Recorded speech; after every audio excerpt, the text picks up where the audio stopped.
Is it ever okay to ghost someone? So before I get into how I actually feel about ghosting, let's talk about what ghosting is. So ghosting is when you've been talking to someone for a while, maybe you've been out on a couple dates, you message them, hey, what are you doing this weekend? And silence, nothing. You never hear from them again. So you may have been in this situation where you have been ghosted, or maybe you've done some ghosting yourself. So today I'm going to talk about my perspective on ghosting. When is it okay and when is it not okay? And we're going to go deep into the whys here. So this topic actually came up in my Facebook group this week. If you're not a member, I'll leave the link in the description here. Come join. It's a great place to post and get feedback and support from me and from other women who are going through the same thing. We're all trying to heal from toxic relationships and find healthy love. So if you're looking for a really great supportive community, come on over and you can participate in some of these discussions that we have. So when is it okay to ghost?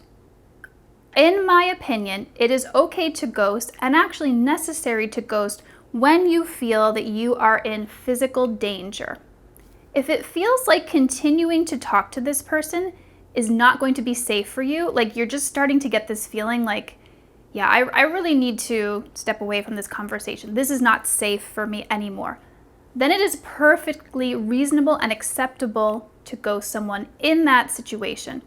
If you have that feeling, if you have that intuition that something is not right here, something is off, trust that. Research has actually shown that that is a good indicator that, yeah, something is going on. So then it is okay to ghost, absolutely. So let me put out a disclaimer here. Ghosting, according to me, my perspective, is not when you're going no contact after a breakup. So ghosting would be like you just disappeared from that relationship, no explanation, and sometimes you have to do that. If the situation is abusive, do that. But if you're just leaving a situation that is toxic, not healthy for you, and you've already told this person, the relationship's over, this isn't working for me anymore, please don't contact me again.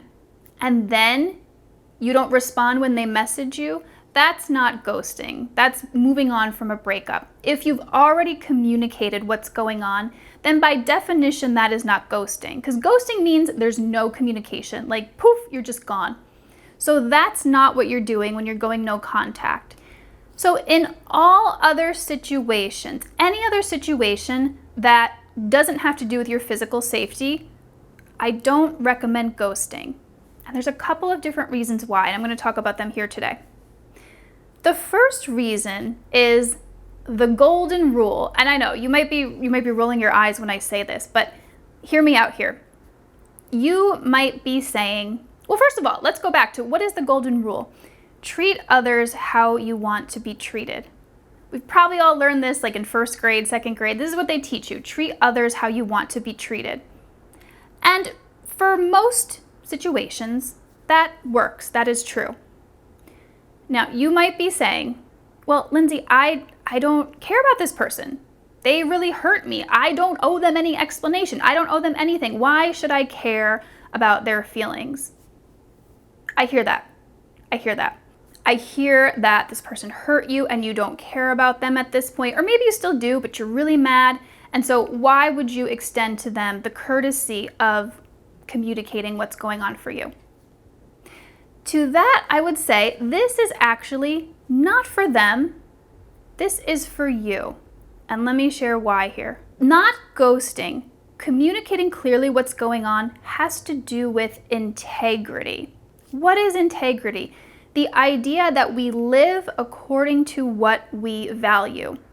So if we are a person who values communication, if we want people to communicate with us, if we want people to be open with us, then in order to be in integrity, we have to do the same ourselves.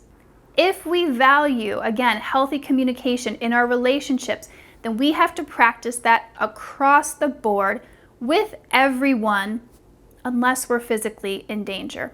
So why is this so important? What does this have to do with toxic relationships and ghosting?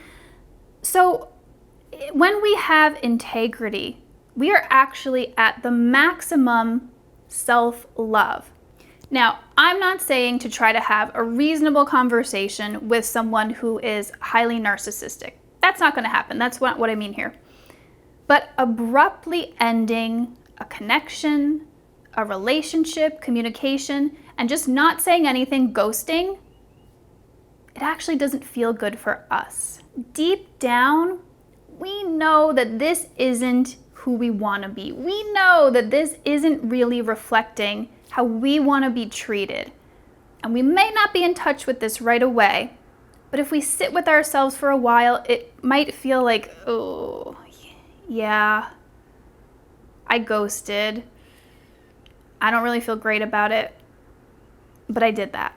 Deep down, we know that we're not acting with the values that we hold. We want people to not ghost us. We want people to communicate with us. And when we do that behavior ourselves, it feels bad. We can feel that lack of integrity within ourselves. And so that's why I say we do this, we don't ghost, not so much for the other person, but we do it for ourselves in order to be in integrity with ourselves. And that means we have high levels of self-love. Because honestly, you guys, it's hard to love yourself if you're not really feeling good about your behavior. Deep down, when we're not acting in accordance with our values, it actually lowers our self-worth and our self-love.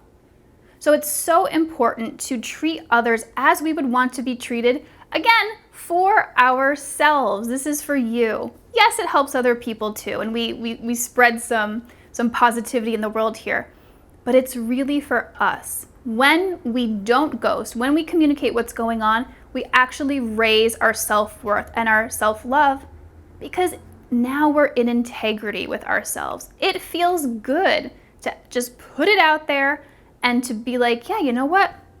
I did that hard thing. I told this person I didn't want to continue dating, and I feel good about that. Even though they might be upset, they might not be happy about it, I did what was true to me. So in summary here, for the first point, not ghosting is actually for us, so that we're acting in integrity and we are practicing what we preach. We are practicing what we value. We're walking the walk, as people say. We're keeping ourselves in integrity with what we value. And if communication is what we value, then not ghosting is what we need to do. So the second reason why I advocate not ghosting, except in situations where you could be physically in danger, is because not ghosting helps you practice setting boundaries and being emotionally available. So one of the things that I tell my clients when they experience ghosting, when someone ghosts them, I say, oh, well, great. They just showed you that they're not going to be a healthy partner for you anyway. Because ghosting is often done by people who are emotionally unavailable. Not always, and so if this is you, please just know I'm not judging you here. But it often is the case. Because communicating honestly, setting boundaries, letting someone know what's going on, that's a vulnerable thing. It's a behavior that emotionally available people do really well. Why do people ghost so much? Because rejecting someone can feel scary. It's uncomfortable.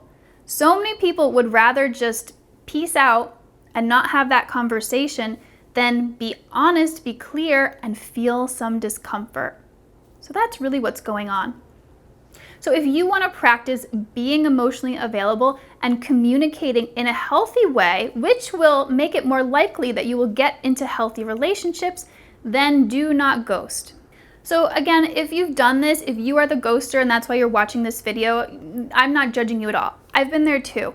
And so what we can do here, this is personal growth. What we can do here is say, okay, I did that. I see why. I see that it was uncomfortable for me. Not going to judge myself. What I'm now going to do is choose to do something different.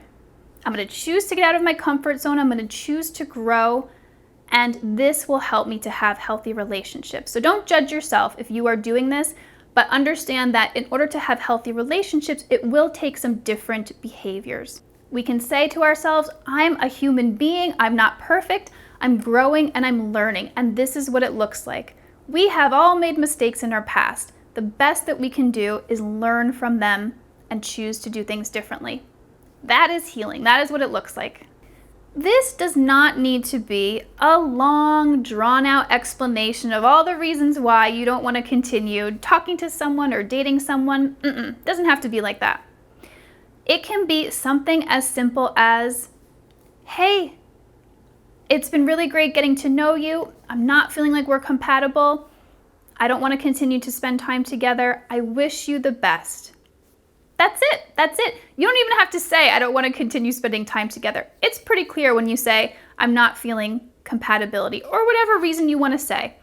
It doesn't have to be the 100% honest truth. Like, let's say you don't want to continue dating some guy because you don't like the way he brushes his teeth. I know this is like a silly example, but the point is here, you don't have to say that. You don't have to say, well, I don't want to date you because I don't like the way you brush your teeth. No, we don't have to say that. We can just say, I'm not feeling the compatibility that I'm looking for, or I'm not feeling like we're a great fit. Leave it at that, short and sweet.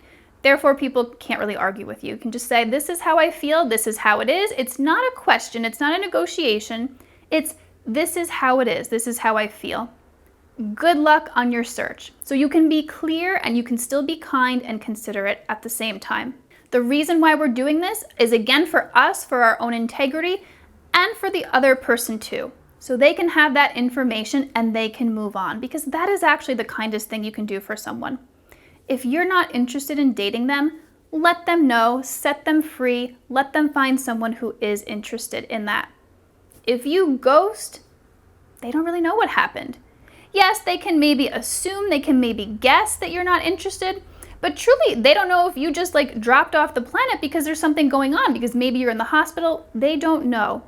So if you give them that information, it's truly kind and it sets them free. Even if, yeah, okay, they didn't really want to stop dating you, they wanted to keep dating you, at least they know. Because wouldn't you want someone to do that for you? I know I would. I definitely would. Now, another disclaimer here. I don't consider it ghosting when you've just been messaging back and forth on a dating app a couple times. That's not ghosting. There's so many conversations going on. You may be talking to like 10 different people at once. So if you can't keep up with all these conversations and you're not interested in continuing to talk to someone, in my definition, that is not ghosting. Ghosting would be like you've exchanged numbers, you've talked on the phone, you've video chatted for a while, maybe you've gone out on some dates. Then if you're not having that conversation about what you're feeling truly, then I would consider that ghosting. So that's just something to keep in mind here. So if the relationship started online with a dating app and then it escalated to a more real life situation, then I do believe an explanation is necessary. Again, unless you feel like you're in danger, then absolutely do ghost. So all of this to say about this second point is that not ghosting, setting clear boundaries with people, expressing how you feel and what your limits are, this is how you become emotionally available. This is how you do it. You express what you feel. You share the truth about yourself, the truth about what you're thinking, and the truth about what you're feeling. This is how you cultivate the behavior that will help you get into these healthy relationships. Because that's what people who are healthy are looking for. Like I tell my clients, if someone ghosts, whoop, that's the number one indicator that they are not going to be a healthy partner for you. Because healthy partners can communicate clearly. It might be uncomfortable, it might even be scary and painful, but they do it anyway. You don't lash out, you do it in a clear but kind way, like I talked about earlier. Now, here's another scenario. You may be thinking, well, okay, what if they're being abusive to me? Like, what if they're lying to me, they're being manipulative? Even in that scenario, unless you think that you're potentially in physical danger, I also would not recommend ghosting. So here's what I would recommend doing. Just ending that communication ASAP. Something very brief, something very clear, like, this is not working for me, do not contact me again. Boop, that's it, you're done. And then you don't respond to any more contact. That's it. You've made it very clear what's going on. You've made it very clear that you don't want this person to contact you again. If you just ghost, they don't know what happened. Maybe they're going to keep contacting you. They don't know what went wrong here. They don't know what you're thinking or feeling. So communicate that very clearly, very briefly, and get out of there. block, do whatever you need to do. But again, practice setting those boundaries. Practice saying, no, this doesn't work for me. Ghosting it can sometimes be a way to avoid saying these clear no's, because maybe in the past, saying those no's was actually not safe. It actually was dangerous. But if you're having an online interaction, most of the time you're probably safe. And so it is a good way to practice saying no, to practice saying, I'm not okay with any of this, goodbye. So my message here with this video is practice not ghosting. Practice communication, because it's a skill that's going to help you to be emotionally available and to be very attractive to those healthy partners. Because if you're watching this channel here, that's most likely what you're wanting, to be in a healthy relationship. So practice this across the board, not just in your romantic relationships. Practice this with your friends. Practice this with everyone you come in contact with. Again, unless you are in physical danger. If you liked this topic and want to learn more about healthy relationship behaviors that you can practice, click on this video here and click here to subscribe. I come out with at least one video training a week about healing from toxic relationships and creating healthy ones.